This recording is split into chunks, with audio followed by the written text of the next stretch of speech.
મિત્રો, આપણે આની પહેલાં પણ વાલી દીકરી યોજના વિશે વિડીયો બનાવી ચૂક્યા છીએ, જેમાં તમારી ઘણી કોમેન્ટો પણ મળેલી કે સર ઓનલાઈન ફોર્મ ભરી શકાય છે કે કેમ.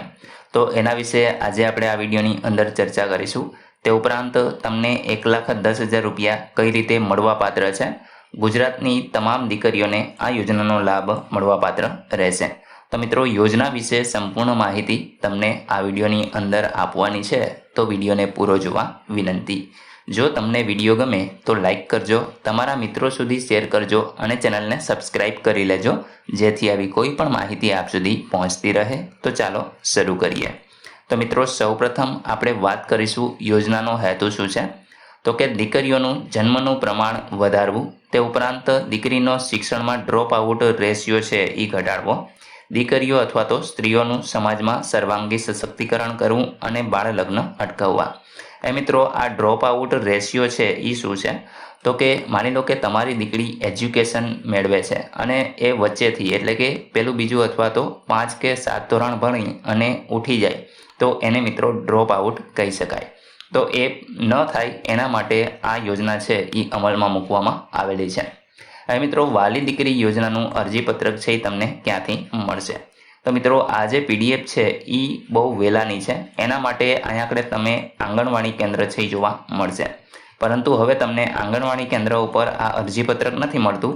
તમે ગ્રામ પંચાયતમાં સીધું જ આને ઓનલાઈન ભરાવી શકો છો, અથવા તો મહિલા અને બાળ અધિકારીની કચેરીએ તમે વિનામૂલ્યે આ ફોર્મ મેળવી અને ભરી અને ત્યાર પછી તમારે આપવાનું હોય છે. ત્યાર પછી એ લોકો ઓનલાઈન એન્ટ્રી કરે છે. તો મિત્રો, આ રીતે તમે છે એ અરજીપત્રક મેળવી શકશો. અરજી કરવાની સમયમર્યાદા અહીંયા આપેલી છે, જેમાં 2/8/2019 બાદ જે દીકરીઓ જન્મેલ હોય તેઓના કુટુંબીજનો દ્વારા દીકરી જન્મના 1 વર્ષની સમયમર્યાદામાં નિયત નમૂનામાં આધાર પુરાવા સહિત તમારે ઓનલાઈન અરજી છે એ કરવાની હોય છે. પરંતુ મિત્રો, તમે જાતે ઓનલાઈન અરજી નથી કરી શકતા. તમારે મહિલા અને બાળ અધિકારીની કચેરી અથવા તો ગ્રામ પંચાયતની અંદર VC દ્વારા અરજી છે એ ઓનલાઈન ભરાવાની હોય છે. તો આ પ્રકારે તમે ઓનલાઈન ફોર્મ ભરાવી શકો છો. મિત્રો, લાભાર્થીની પાત્રતા વિશે વાત કરીએ તો 2/8/2019 કે ત્યારબાદ જન્મેલ જે દીકરીઓ છે એમને આ યોજનાનો લાભ મળશે. દંપતીની વધુમાં વધુ 2 દીકરીઓને આ યોજનાનો લાભ મળવાપાત્ર રહેશે. દંપતીની પ્રથમ અને દ્વિતીય બંને દીકરીને લાભ મળવાપાત્ર થશે. પરંતુ દ્વિતીય દીકરી પછી દંપતીએ સંતતિ નિયમનનું ઓપરેશન કરાવેલું હોવું જોઈએ. પ્રથમ દીકરો અને બીજી દીકરી હોય તો બીજી દીકરીને સહાય મળવાપાત્ર થશે. પરંતુ તૃતીય દીકરી પછી દંપતીએ સંતતિ નિયમનનું ઓપરેશન કરાવવું જરૂરી છે. પ્રથમ દીકરો બીજી બંને દીકરી એટલે કે જોડિયા કે તેથી વધુ એક સાથે જન્મવાના અપવાદરૂપ કિસ્સામાં તમામ દીકરીઓને આ યોજનાનો લાભ છે એ મળવાપાત્ર થશે. પરંતુ દ્વિતીય દીકરી પછી દંપતીએ સંતતિ નિયમનનું ઓપરેશન કરાવેલું હોવું જરૂરી છે. દીકરીના જન્મ સમયે માતાની ઉંમર 18 વર્ષ કે તેથીને વધુ વર્ષ હોવી જરૂરી છે. મિત્રો, ત્યાર પછી વાલી દીકરી યોજનામાં આવક મર્યાદા કેટલી રહેશે? તો વાલી દીકરી યોજના અંતર્ગત લાભ મેળવવા માંગતા જે દંપતી એટલે કે પતિ પત્નીની સંયુક્ત વાર્ષિક આવક છે એ 2 લાખ અથવા તો એનાથી ઓછી હોવી જોઈએ. આવક મર્યાદાની પાત્રતા લાભાર્થીના જન્મના તરત જ અગાઉના વર્ષ એટલે કે 31મી માર્ચના રોજ પૂર્ણ થતા વર્ષના સંદર્ભને લક્ષમાં લઈ અને ધ્યાનમાં લેવામાં આવશે. ત્યાર પછી મિત્રો, મળવાપાત્ર લાભ તો કે વાલી દીકરી યોજનામાં પ્રથમ હપ્તો છે એ તમને 4,000નો મળશે. તો એ ક્યારે મળશે? તો કે પ્રથમ ધોરણની અંદર તમે જ્યારે તમારી દીકરીને પ્રવેશ અપાવશો ત્યારે. 9મા ધોરણની અંદર બીજો હપ્તો જે 6,000 રૂપિયાનો હપ્તો તમને મળવાપાત્ર છે, જે તમે તમારી દીકરીને ધોરણ 9ની અંદર એડમિશન અપાવશો. ત્યાર પછી છેલ્લો હપ્તો છે કે જ્યારે તમારી દીકરી 18 વર્ષની ઉંમર એટલે કે ઉચ્ચ શિક્ષણ અથવા તો લગ્ન સહાય તરીકે તમને 1 લાખ રૂપિયાની સહાય છે એ આપવામાં આવશે.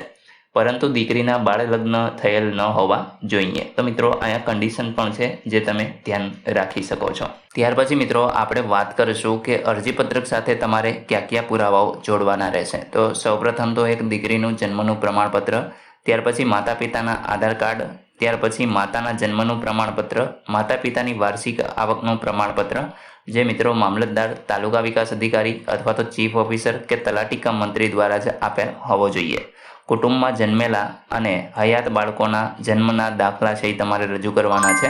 સંતતિ નિયમન અંગેનું પ્રમાણપત્ર, જો બીજું સંતાન હોય તો તમારે આપવાનું રહેશે. નિયત નમૂનાનું સક્ષમ અધિકારી શ્રી દ્વારા કરેલ દંપતીનું સોગંદનામું છે એ હવે મિત્રો નીકળી ગયું છે. એની બદલે તમારે સેલ્ફ ડિક્લેરેશન ફોર્મ છે એ ભરીને આપવાનું હોય છે. તો એ પણ તમને અરજી ફોર્મ સાથે જ આપવામાં આવે છે, તો એ તમે ભરી શકશો. ત્યાર પછી મિત્રો આગળ વાત કરીએ તો વધુ માહિતી માટે તમારે ગ્રામ્ય સ્તરે ગ્રામ પંચાયતમાં વીસીનો સંપર્ક કરવાનો રહેશે. આંગણવાડી કેન્દ્રો ઉપર તમે હવે માહિતી નહીં મેળવી શકો. તાલુકા સ્તરે તમને સંકલિત બાળ વિકાસ યોજના અધિકારી એટલે કે ICDSની કચેરીનો સંપર્ક કરી શકો છો.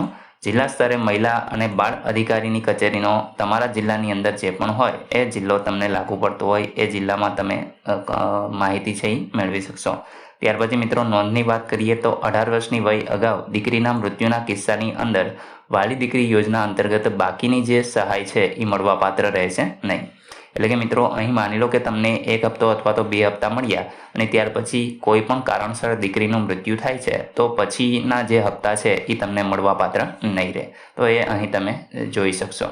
ત્યાર પછી મિત્રો જો તમારે વધુ માહિતી મેળવવી હોય તો તમે અહીંયા wcd.gujarat.gov.in આ વેબસાઇટ આપેલી છે, આના ઉપરથી વધુ માહિતી મેળવી શકો છો. તો મિત્રો આશા રાખું છું કે આ વિડીયોની અંદર તમને તમામ માહિતી મળી ગઈ છે. તેમ છતાં પણ કોઈ પ્રશ્ન હોય તો તમે કોમેન્ટ દ્વારા પૂછી શકો છો. વિડીયોને લાઇક કરજો, તમારા મિત્રો સુધી શેર કરજો અને ચેનલને સબસ્ક્રાઇબ કરી લેજો જેથી આવી કોઈ પણ માહિતી આપ સુધી પહોંચતી રહે. વિડીયો જોવા બદલ આપનો ખૂબ ખૂબ આભાર. મળીએ એક નવા વિડીયો સાથે. ત્યાં સુધી જય હિન્દ.